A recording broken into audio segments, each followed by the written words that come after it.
Ok, ok. Então tá bom. Ok, tá tudo certo. Boa noite, queridos. Boa noite, Elida, Selma. Boa noite, turma do Instagram. Boa noite, turma do Zoom. Vamos dar então início à nossa leitura, a continuação da nossa leitura, que está ótima, né? Está muito boa.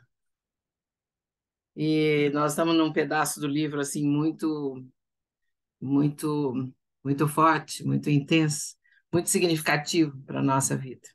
Nós estamos falando sobre o segundo segredo sagrado, sobre a segunda jornada da vida, a jornada da descoberta da verdade interior. Essa é a segunda jornada da vida. A primeira jornada foi a, a jornada da cura da criança ferida, do primeiro capítulo, e agora a segunda jornada é a jornada do descoberta da verdade interior.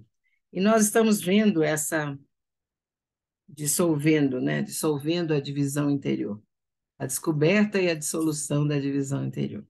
Descoberta da você primeiro descobre a verdade interior e aí você vai descobrir que você viveu em conflitos o tempo todo. E então você vai começar a dissolver esses conflitos, essas divisões que acontecem no seu interior. Então, nós vimos aqui ontem, domingo passado, da página 75 à página 84 do livro, e nós entramos aqui olhando coisas muito importantes a respeito da nossa jornada de autoconhecimento. Por que que eu sou infeliz, né? Por que que eu sou infeliz? É uma pergunta que já aconteceu na nossa vida. Então, se a gente descobriu que se a gente não tivesse um belo relacionamento com nós mesmos, né?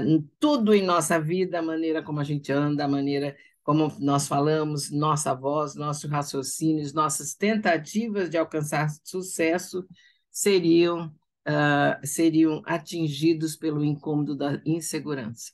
Se você ainda não conseguiu ter um bom relacionamento consigo mesmo, você ainda está experimentando o incômodo, né, o desagradável estado de insegurança.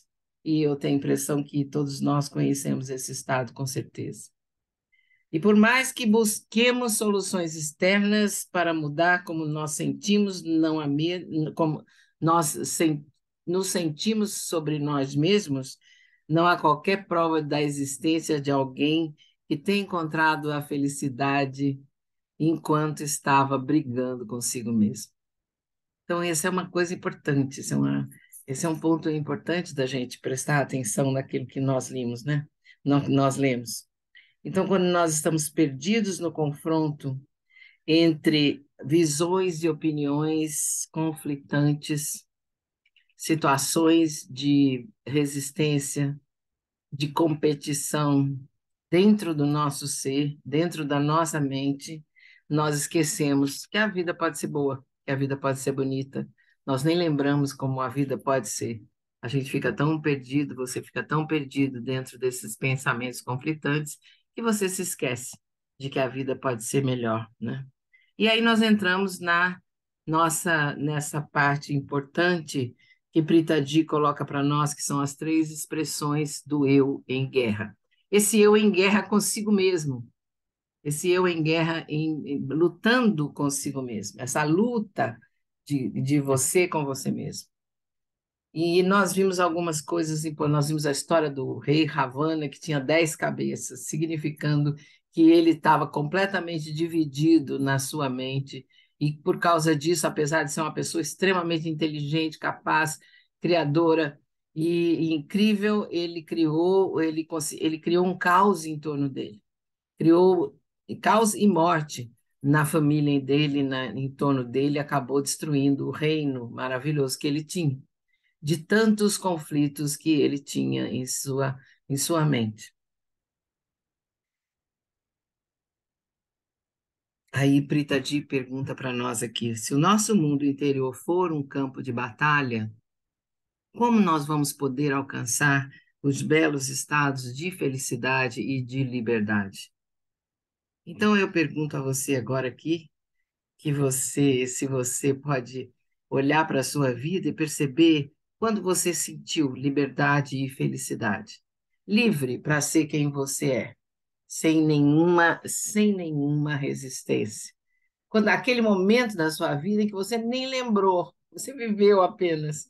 Você estava vivendo tão poderosamente, tão intensamente, tão livremente, né, que você não nem percebeu que o tempo passou, que você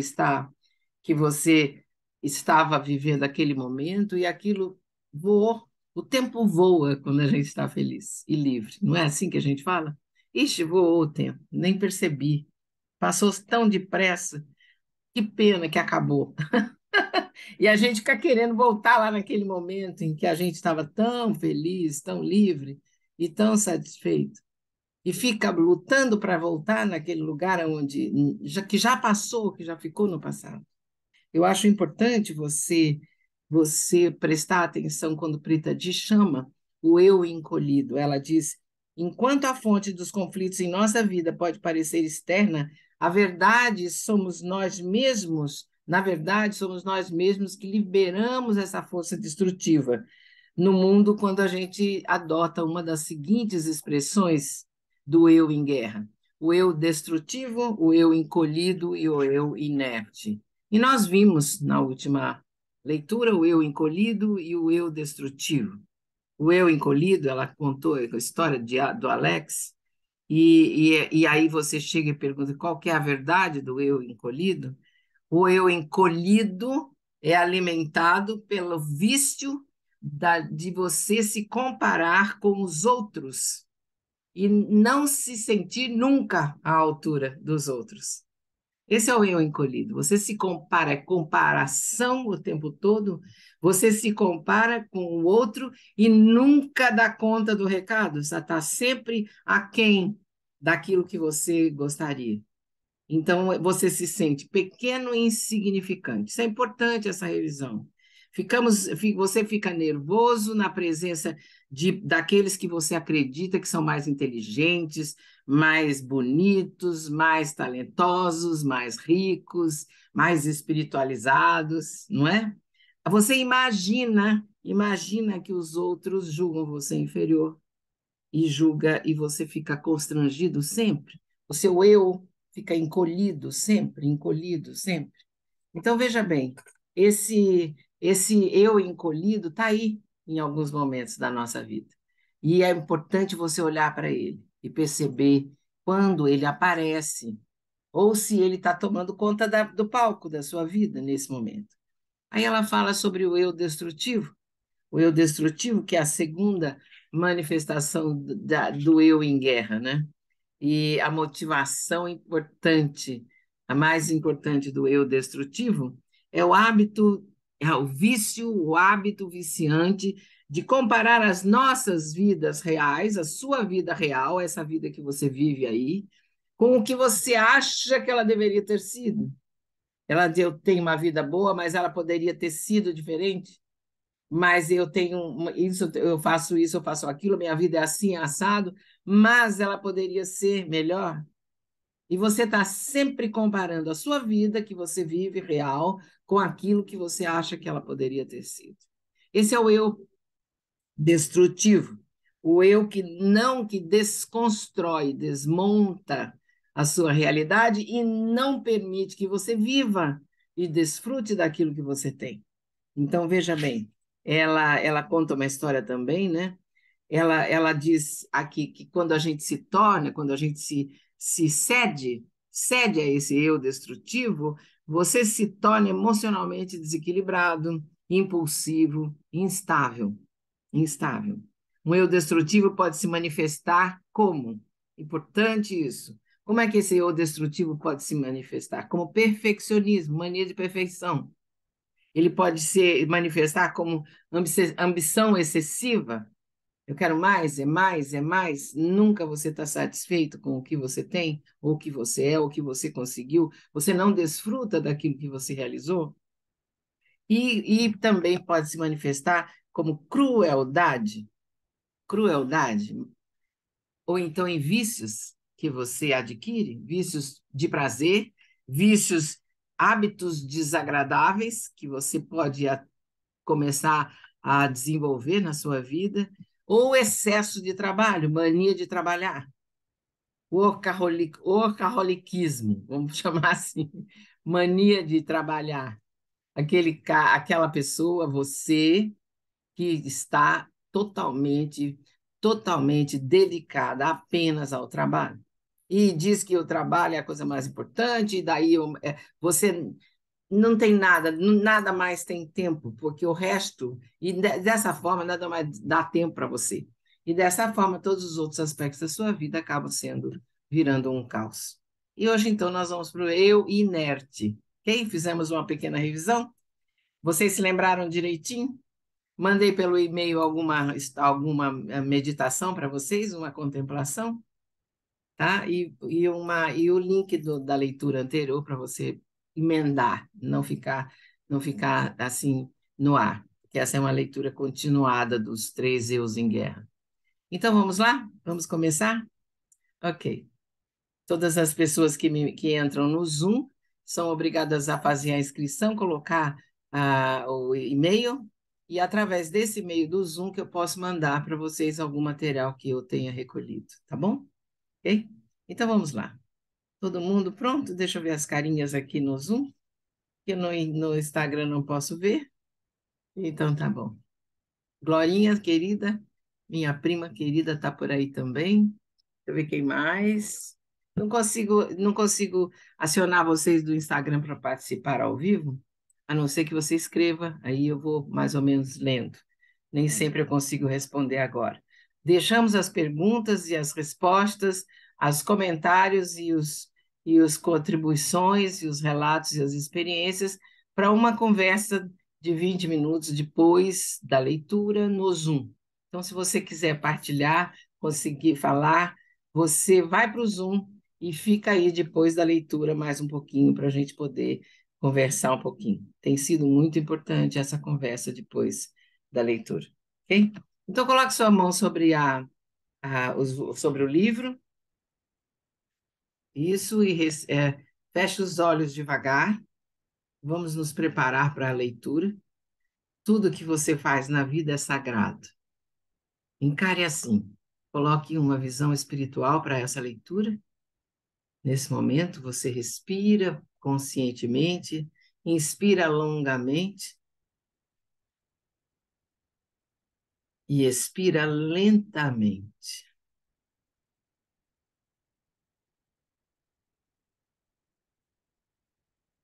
Faça 3 respirações assim. Só um minutinho aqui.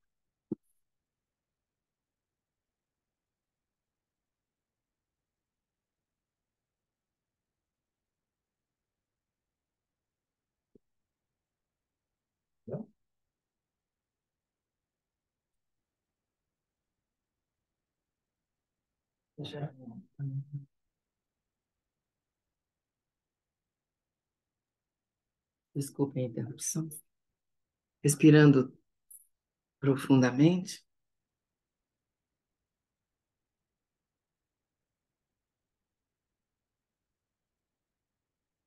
você vai olhar para dentro, soltar todas as suas tensões da garganta, da língua, das costas, dos ombros. Posição sagrada, ereta, coluna ereta e relaxada. Isso. Completamente centrado no meio do seu peito, no seu coração espiritual. E aí nesse lugar, você coloca a sua visão espiritual, coloca a sua intenção para essa leitura.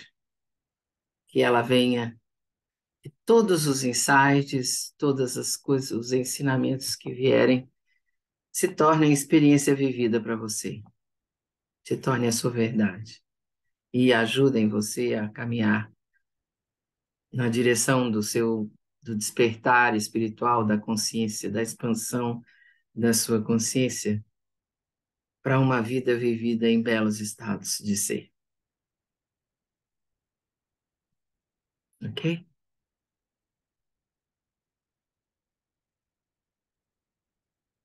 Tome uma respiração profunda. Isso. Abra os olhos devagar. Dá uma risadinha para mim. Isso. Dá uma risada. Isso. Dá um sorriso. Relaxa, faz o sorriso chegar no corpo inteiro. E vamos para a nossa leitura, então. Ok? Página 84, o eu inerte. Deixa eu sentar direito aqui. Isso. Todo mundo pronto? Chamamos a terceira manifestação da nossa batalha interna de o eu inerte.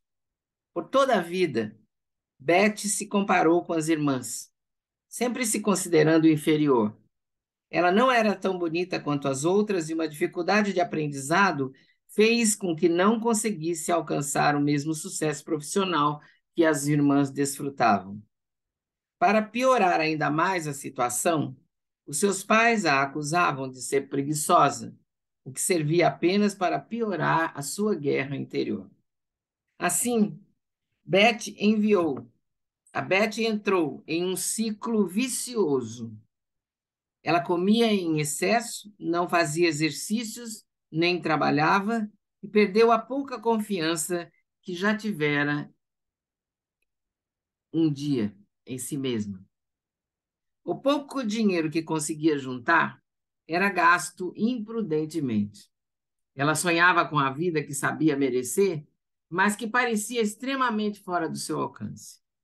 As características predominantes de um eu inerte, agora prestem atenção, as características predominantes de um eu inerte são indiferença, irresponsabilidade, preguiça e procrastinação. Risca aí, presta atenção. Nós perdemos nossa proatividade e motivação quando o eu inerte está running the show, está em cima do palco. A única atividade que desejamos fazer é sonhar. O que causa a experiência do eu inerte? O que faz com que você entre nesse estado? Mais uma vez, é o hábito de se comparar aos outros. Porém, enquanto eu encolhido luta com isso e passa a vida em uma corrida infinita, o eu inerte desiste sem nem mesmo tentar. Presta atenção. Quando você já viu isso na sua vida ou na vida de outras pessoas. Mas nós estamos aqui falando em você, na sua jornada interior.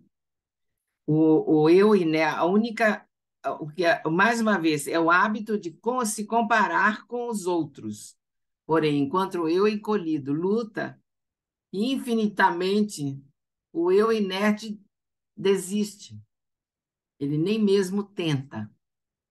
Nós abrimos mão da esperança de que algo bom aconteça quando nós estamos no eu inerte. Se por um acaso temos comportamentos parecidos com o dessas histórias, talvez fiquemos tentados a associá-los imediatamente a hábitos ruins ou características pessoais que precisam ser consertadas. Aí, na tentativa de nos livrarmos do eu encolhido, podemos começar a praticar esportes radicais. Presumimos que a solução para a nossa baixa autoestima seja transmitir para o mundo uma imagem gloriosa, mas inconscientemente isso só aumenta a nossa divisão interior. Com o objetivo de transpor o eu destrutivo, nós tentamos refinar nosso comportamento, nossa educação ou o nosso discurso, a nossa fala. Tentamos nos controlar e nos acalmar, porém acabamos trocando um vício pelo outro vício. Finalmente, para nos libertarmos do estado de inércia, do eu inerte, nós fazemos esforços desesperados para nos arrastar até a academia, desintoxicar nossos corpos ou até limpar nossos fígados, sem jamais lidar com a nossa consciência. Essas soluções, elas podem ser duradouras? Como podemos nos transformar de verdade sem nos atentarmos à verdade de que esses são apenas sintomas de uma guerra interna mais profunda? Fechem os olhos devagar. Aí onde você está, coloque as mãos sobre o livro e feche os olhos. Isso.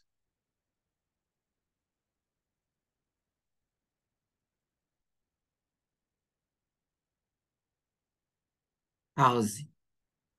Pause aqui. Um pouquinho.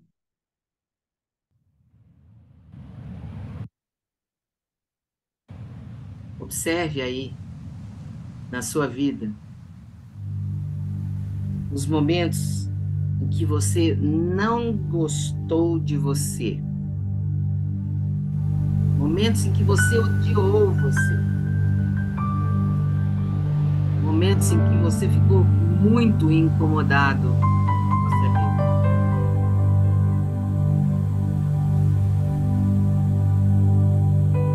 Deixe que essa memória passeie pela sua vida e você traga essa memória, essa lembrança.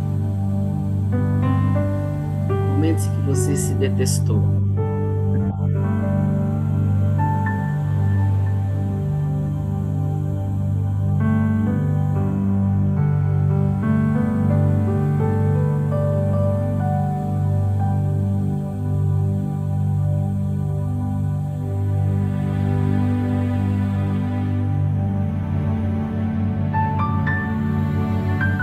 Por alguma razão você pode ter se detestado.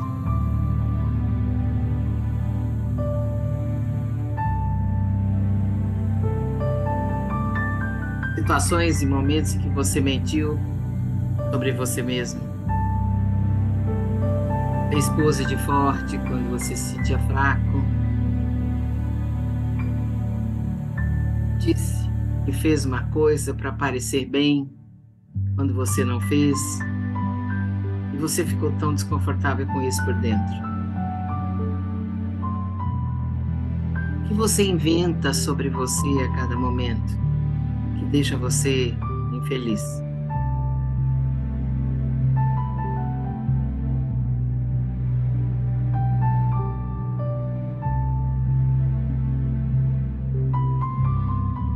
Respire aí.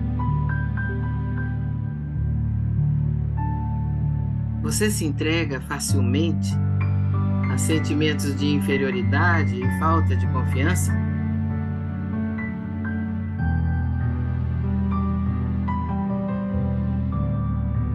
Você vê essa batalha interna?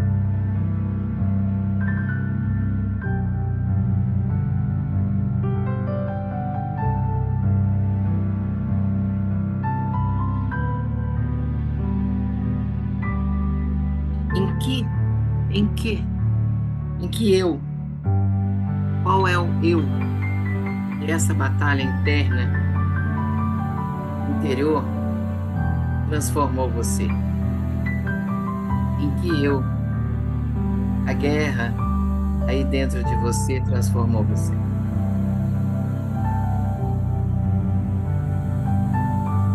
De modo passivo, passivamente. Observe o impacto desses eus na sua vida. O eu encolhido, o eu destrutivo, o eu inerte. Passivamente, apenas observe.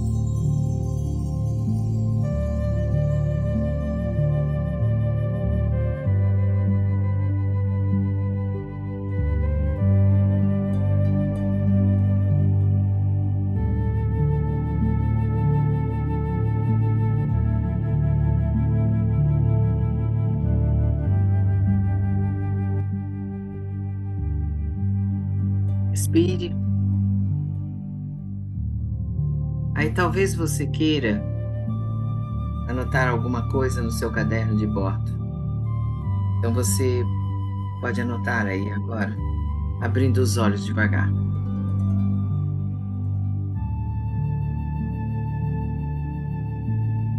Respire.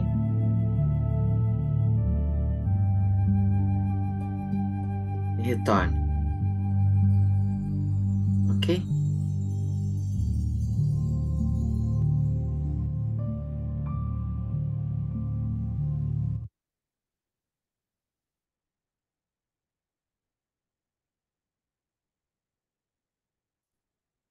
Então, continuamos agora na página 86. Todo mundo pronto? Ok. O grande imperador Mughal Akbar era conhecido por se deleitar com os desafios e debates intelectualmente estimulantes com os seus ministros. Reza a lenda que, certa vez, ele propôs um desafio bem curioso aos seus ministros. O imperador pediu a eles que encontrassem o maior tolo do reino. Birbal, um ministro particularmente esperto, passou o dia inteiro revirando o reino, mas acabou de mãos vazias, sem encontrar o maior tolo de todos. Ao anoitecer, um Birbal cansado voltava para o imperador quando bateu os olhos em um homem que procurava por algo debaixo de um poste aceso. O ministro se aproximou e perguntou o que ele buscava. Ao vê-lo em seus hobbies reais, o velho respondeu, em um tom respeitoso, que procurava pelas chaves que ele perdera. Apiedado, Birbal resolveu ajudá-lo. Após alguns minutos, perguntou ao homem onde exatamente ele perdera as chaves. O velho apontou para um canto escuro muito distante do lugar em que estavam. Aí Birbal perguntou: se você perdeu a chave lá, por que você está procurando aqui? E ele respondeu: porque aqui está iluminado. Birbal sorriu, confiante de que havia completado a sua tarefa, encontrado o maior tolo do reino. Ele voltou para o imperador, apresentou o tolo e ganhou a recompensa. Com que frequência, pergunta a Preta Di, nós nos perguntamos por que nenhuma de nossas soluções externas trazem paz para a nossa guerra interior? Com que frequência você se pergunta por que nenhuma solução externa que você busca, resolve o seu conflito interior? Não adiantou outra vez, não adiantou outra. Faço isso, faço aquilo, mas não resolve. É claro, o mundo está cheio de soluções rápidas que trazem estados gostosos, mas temporários. Porém, quando o próximo desafio surge, somos lançados de volta para o mesmo turbilhão de conflitos, julgamentos e autodepreciação.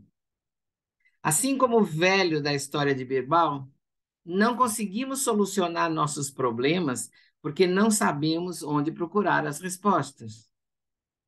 Mesmo quando estamos dispostos a olhar para dentro, tentamos resolver os estados de sofrimento na ponta da espada. Nós nos culpamos por nossas restrições, por nossa autoconfiança falha ou por nossas inseguranças. Você fica com raiva de você mesmo, você se culpa por causa disso. Mas e se essa falta de segurança, falta de autoconfiança e essas restrições fossem meras manifestações de algo mais profundo em você? E aí, uma verdade. Na raiz de toda infelicidade, há uma obsessão incessante pelo eu, com o eu. Eu, mim, sempre. Essa obsessão incessante com o eu está na raiz de toda infelicidade que você possa sentir, de todos os estados infelizes. Nós, quando compartilhamos, diz Brita G, quando compartilhamos essa percepção intensa e transformadora com as pessoas, costumamos encontrar uma resistência imediata. Ah, mas foi meu parceiro que me traiu, não fui eu. Ah, são meus filhos que não me escutam. Ah, é meu chefe que leva crédito pelo meu trabalho. Ah, isso, ah, aquilo. Talvez pensemos que, com certeza, há exceções para a ideia de que toda infelicidade é causada pela obsessão por si mesmo. Ainda mais porque somos nós que estamos lendo um livro sobre como transformar as nossas vidas. Somos nós que ficamos até tarde, quando os outros vão embora 5 minutos mais cedo. Somos nós que nos certificamos de que as crianças comam, de que o encanador seja pago, que todo mundo vá ao dentista e blá, blá, blá, blá. Não é? Afinal de contas, somos nós, é você, sou eu. Você fala, mas sou eu que faço isso. Mas, afinal de contas, o eu, o mim, sempre no centro das atenções, das suas atenções. Como alguém que se esforça tanto para ser uma boa pessoa poderia estar causando o seu próprio estresse? Como alguém pode estar causando o seu próprio estresse? Com certeza deve haver algum engano. Como alguém tão altruísta, que nem você, que nem eu, pode ser tão auto-obsessivo? Fala para mim. Como pode ser isso? Em primeiro lugar, vamos deixar claro que existe uma grande diferença entre egoísmo e auto-obsessão. Não estamos falando sobre ignorar os outros. Não estamos falando em ignorar os outros. A auto-obsessão é uma preocupação interna com você mesmo, com o seu próprio ser. O egoísmo é você ignora os outros, é só você o centro da vida. Mas na auto-obsessão, o que Pritaji está colocando é a preocupação interior consigo mesmo. Preocupação consigo mesmo. Você consegue perceber isso? Isso é importante. É muito importante. Agora, antes de negarmos a nossa auto-obsessão, nós vamos nos perguntar: com que frequência nós travamos guerras imaginárias nas nossas mentes, comparando-nos com outras pessoas e nos preocupando com o que pensam sobre nós? Ave Maria, agora que vai ver. Quantas vezes você se pergunta, com que frequência você trava essas guerras imaginárias na sua mente, perguntando, comparando você com outras pessoas e perguntando o que será que eles pensam de mim? O que será que todo mundo pensa de mim? Alguém se identifica com essa pergunta? Não é? Quantas vezes nós postamos algo no Facebook, no Instagram, imaginando uma reação negativa e escrevemos uma resposta antes mesmo de alguém dizer qualquer coisa, a gente justifica. Qualquer coisa que você poste. Quantas vezes você já justificou para parecer melhor? Ou reforçou aquilo que você quer que os outros pensem sobre você? E quantas vezes simplesmente culpamos outra pessoa pela maneira como nos sentimos, apesar de serem nossos próprios sentimentos que giram sem parar em um ciclo de autoobsessão? Quantas vezes nós simplesmente culpamos a outra pessoa pelos sentimentos que nós sentimos? E que esses sentimentos estão em pensamentos autoobsessivos, só sentindo a respeito de si mesmo. E não podemos esquecer de que esse estado de autopreocupação é a base de toda a infelicidade e guerra interior. Essa aqui é a base dos conflitos que acontecem na sua mente. Até fazermos as pazes conosco, continuaremos sendo um campo de batalha de conflitos. Até fazermos as pazes com nós mesmos, nós vamos continuar sendo um campo de batalha de conflitos. Por que tal pessoa é mais amada do que eu? Por que minha vida não pode ser mais parecida com a dela? Ele é tão bonito e engraçado. Por que eu não sou assim, hein? Por que eu não nasci num berço de ouro? Por que ele? Por que ela? E por que não eu? Olha o eu, olha o eu. Por que eu? Por que a minha vida não pode ser parecida com a do outro? Porque é minha. Porque é tão ele é tão bonito, tão engraçado, tão simpático, tão bacana. E por que eu não sou assim? Porque mim. Porque você continuaria a choramingar? Por que eu? Por que eu? Por que eu? Ou então, por que não eu? Por que não eu? Acontece que a nossa batalha interior não tem nenhuma ligação com situações externas. Olha isso, hein? Não tem nenhuma ligação com situações externas. O fato de você não ser tão alto quanto seu pai, ou tão bem-sucedido quanto seu colega de quarto da faculdade, esses são fatos da vida, nem bons nem ruins. E tais fatos podem causar inconvenientes ou dificuldades, mas sempre é possível encontrar soluções para esse tipo de problema externo. Ora, é claro que não estamos negando que todos nós passamos por desafios com diferentes graus de intensidade. O tempo que passamos em nossos corpos é limitado. Não temos a garantia de uma saúde perfeita ou de uma família amorosa. Para muita gente nesse planeta, a vida não é fácil e nem é calma, com certeza. Porém, quando jogamos um redemoinho de autoobsessão em cima das dificuldades do cotidiano, nós nos tornamos fixados nas injustiças da vida. Quando a gente joga esse estado do eu, da autoobsessão do eu, em cima dos desafios que você já vive na vida real, na vida externa, aí você se torna fixado, você fica obcecado pelas injustiças da vida. Nossa mente faz com que tudo, nossos corpos, nosso cotidiano, nosso mundo, pareça incompleto ou feio. Começamos a sofrer de um senso exagerado e doloroso de injustiça, como se o universo nos negasse tudo de propósito. E reclamamos: como podemos viver em paz com tanta coisa que nos acontece? Eu tenho escutado muito essa pergunta. As pessoas se perguntando.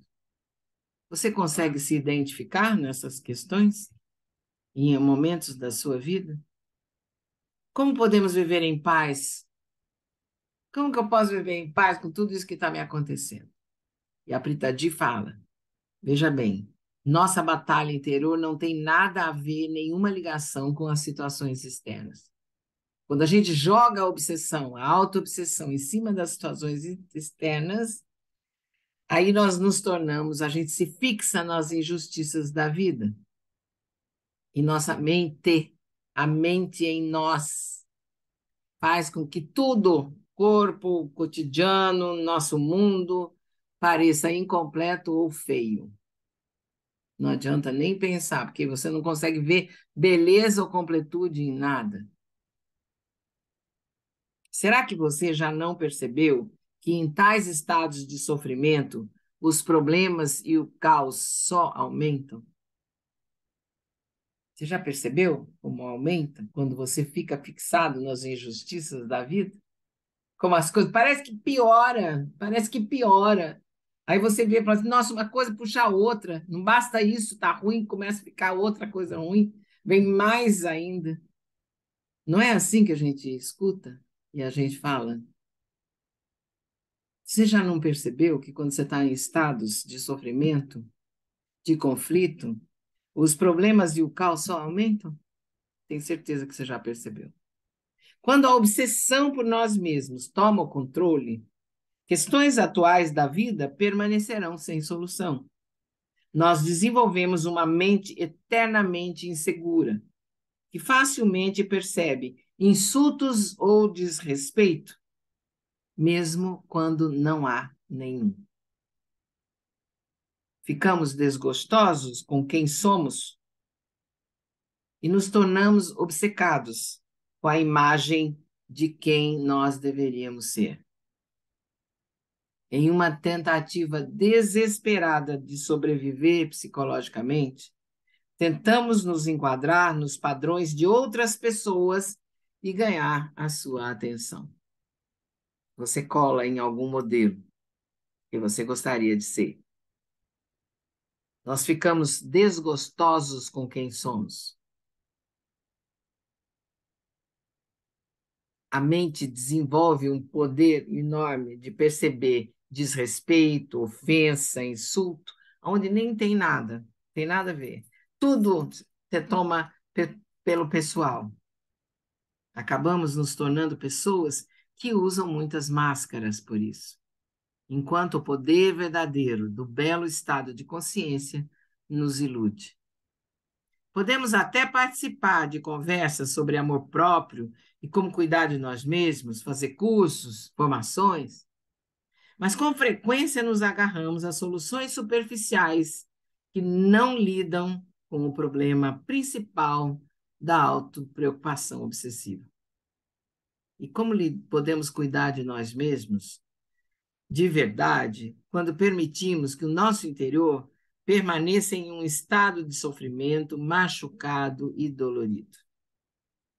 Quão autêntico é o nosso amor próprio quando viajamos para lugares bonitos, mas não fazemos nada para tirar férias do nosso falatório interior incessante? Que verdade tem nesse amor próprio? Pois nesse estado permanecemos perdidos e desconectados. É impossível celebrar a vida.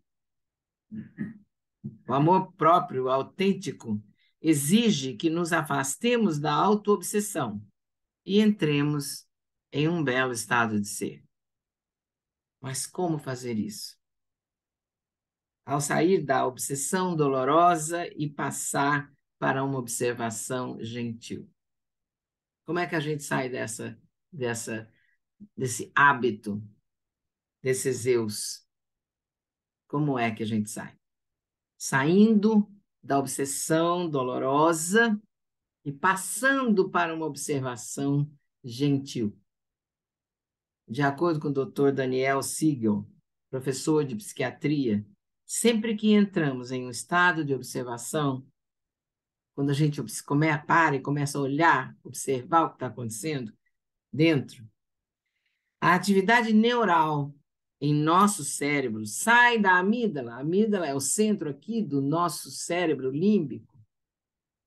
É o centro do ataca ou foge, de autodefesa, de sobrevivência, de medo, é o centro do medo. Então, quando nós entramos no estado de observação, a atividade neural em nosso cérebro sai da amígdala, o centro do medo e da raiva, e passa para a região pré-frontal, frontal medial, do pensamento inteligente e de um senso expandido de conexão. Sai daqui, neurobiologicamente, a nossa atividade cerebral sai daqui e vem para cá. Sai do centro do medo e da raiva no nosso cérebro e vai para o lugar do pensamento inteligente, aonde há o sentido expandido da conexão, a fábrica da felicidade, os nossos hormônios maravilhosos, não é? Acontece essa mudança quando você entra no estado de observação. Então, se essa é a percepção da observação de um cientista, a de um místico seria a ativação do terceiro olho, como retratado nas imagens de muitas divindades orientais. Para o místico, vem para cá. Nossa jornada para um belo eu começa com a verdade, pois apenas a verdade liberta. E vocês já ouviram isso, não é? Apenas a verdade liberta. Se pudermos ver a verdade de nossa própria guerra interior e a maneira como ela afeta a nossa percepção da vida, poderemos transformá-la sem julgá-la. Nesse ponto, um belo estado de calma tomará conta de nós. Se abraçarmos a nossa comparação incessante com os outros e a profundidade do nosso estado de ser desconectado, sem lutarmos contra ele ou sentirmos vergonha dele, o belo estado de conexão surgirá de modo espontâneo. Vamos lá outra vez, agora nesse pedaço, hein? Se nós abraçarmos a comparação incessante, a nossa comparação incessante com os outros, e a profundidade do nosso estado desconectado, se a gente olhar para isso e abraçar isso, olhar de verdade para isso dentro de nós, sem lutar contra isso, sem brigar, sem querer mudar, sem julgar, sem analisar, sem comparar, sem comentar, apenas acolher, abraçar esses estados, sem sentir vergonha, inclusive, ai, como eu sou horrível, ai, eu quero mudar, nem posso pensar como eu sou, entendeu? Sem sentir vergonha, o belo estado de conexão começará vai surgir de modo espontâneo dentro de você. Isso é muito importante, porque é verdade, porque é um fato. Se conseguirmos testemunhar, o que é testemunhar? Testemunhar é observar, observar com realidade, ver. Se conseguirmos testemunhar o completo caos que surge em nossas vidas a partir da insatisfação incessante que sentimos com nós mesmos, uma nova ordem surgirá. Uma nova ordem surgirá.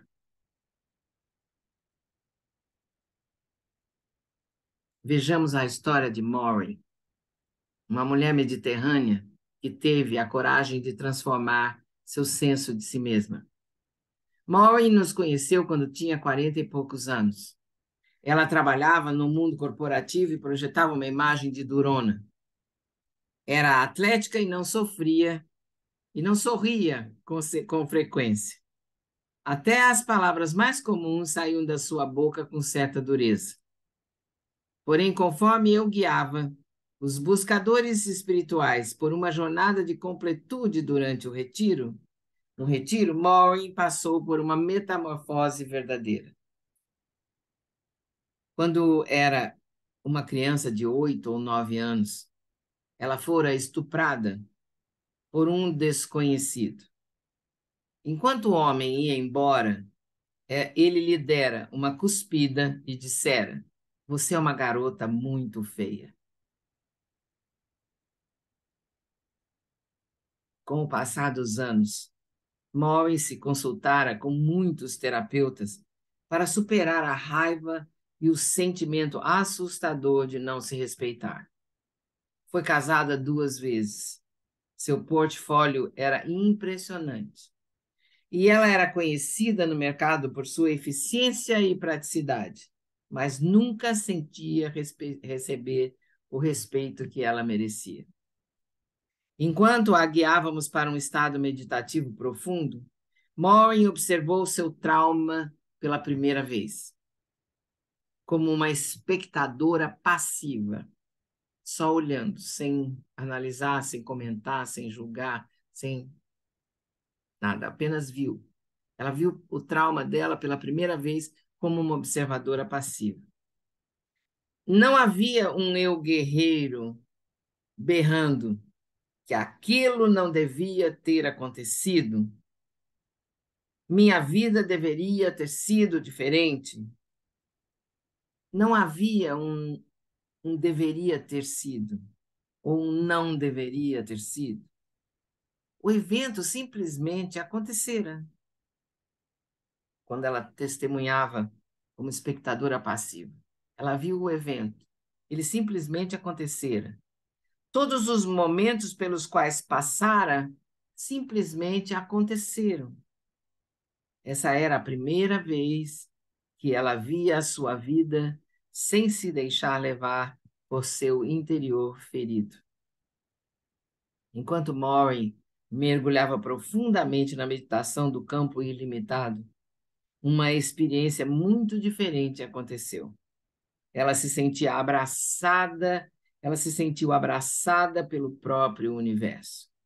Era como se o universo fosse um ser vivo que queria envolvê-la em seus braços e ajudá-la a curar esse lado extremamente ferido de si mesma. Ela nos contou que parecia que seu coração era um vidro quebrado e que naquele abraço transcendental estivesse sendo colado pela primeira vez. Porém, apesar de a experiência mística ter sido muito poderosa para Maureen, a maneira como Maureen mudou a sua vida foi miraculosa. Uma experiência que sempre parecera tão dolorosamente marcante, tão traumatizante, acabara de se tornar apenas um outro momento da sua vida. Algo que ela era capaz de encarar com um belo estado de calma. Após essa experiência extremamente transformadora, a capacidade do amor e da compaixão que Maureen sente por si mesma se aprofundou muito. O impulso pela autoobsessão cessou. Quando lhe ofereceram mais uma de muitas promoções, ela recusou pela primeira vez. Já decidira permanecer em sua jornada interior, usando suas descobertas do modo mais altruísta possível. Quero aproveitar meu tempo para curar os outros, disse ela. Desde então, Maureen redefiniu seu papel como mentora dos jovens funcionários recém-chegados na sua empresa. Ela está em paz com o amor que encontrou na sua vida. Nós não precisamos passar por algo tão traumático no nosso passado para compreender o sofrimento de Maureen. Mas todos nós, devemos nos livrar das memórias que nos assombram como pesadelos. Devemos despertar para um estado de harmonia. Fechem os olhos devagar, com as mãos sobre o livro. Isso. Respire aí, nesse momento.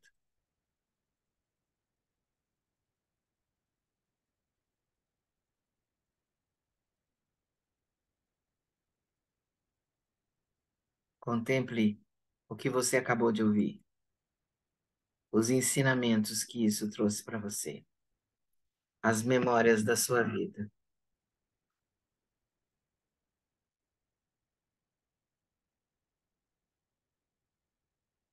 E receba a bênção, receba uma bênção especial, para que essas memórias, esses ensinamentos se tornem realidade vivida na sua vida. recebam uma bênção muito especial.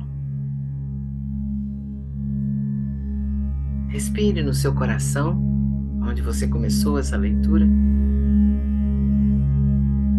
Respire como se você inspira, levando luz para cada célula do seu cérebro, do seu corpo.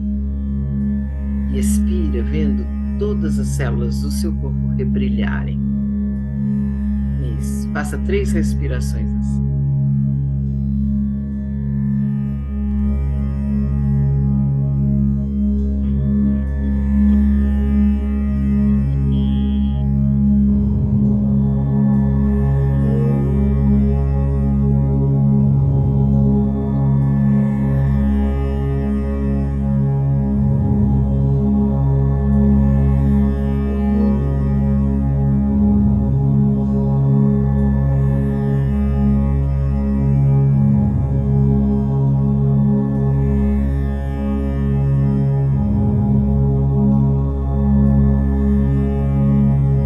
Abra o seu coração para receber no silêncio do seu estado a luz da Chaitanya. Focalize o seu terceiro olho. Deixe que todo o seu ser seja inundado pela luz da Chaitanya, a bênção. Essa bênção.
Respiração profunda.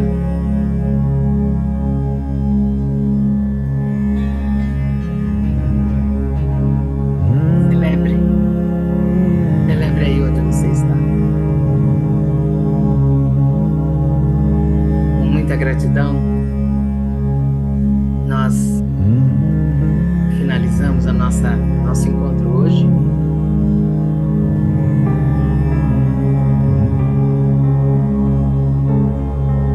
desejando que a gente se encontre novamente domingo que vem para dar sequência à nossa viagem pelos 4 segredos sagrados de Krishna. Aproveitem a leitura, ouçam durante a semana, bota lá para escutar no earphone, não é para ficar olhando para minha carinha, não, é para ouvir a leitura e deixar que ela leia você. Você se leia durante essa leitura. Que isso possa expandir a sua consciência e transformar a sua vida e os seus estados de conflito e sofrimento para belos estados de ser. Eu agradeço imensamente a presença de vocês e convido a turma do Instagram para ir para o Zoom participar do compartilhamento. Nós vamos fazer agora uma pequena sessão de perguntas, respostas, troca de experiências sobre a leitura. Grande abraço. Namastê. Até domingo que vem. I love you.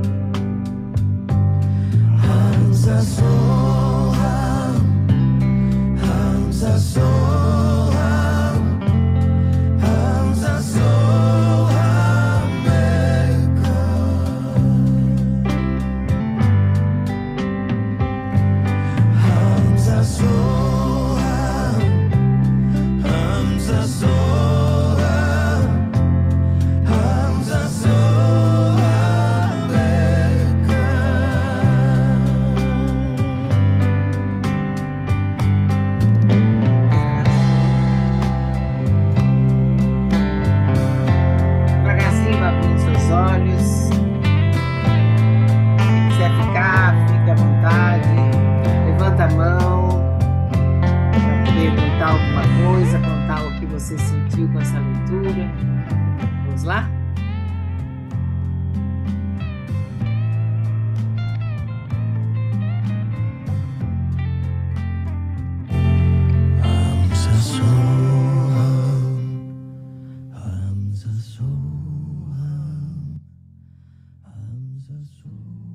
Márcia Toledo levantou a mão. Espera aí que eu vou abrir aqui, Márcia. Um minutinho. Deixa eu fechar também aqui. Uma boa noite a todos.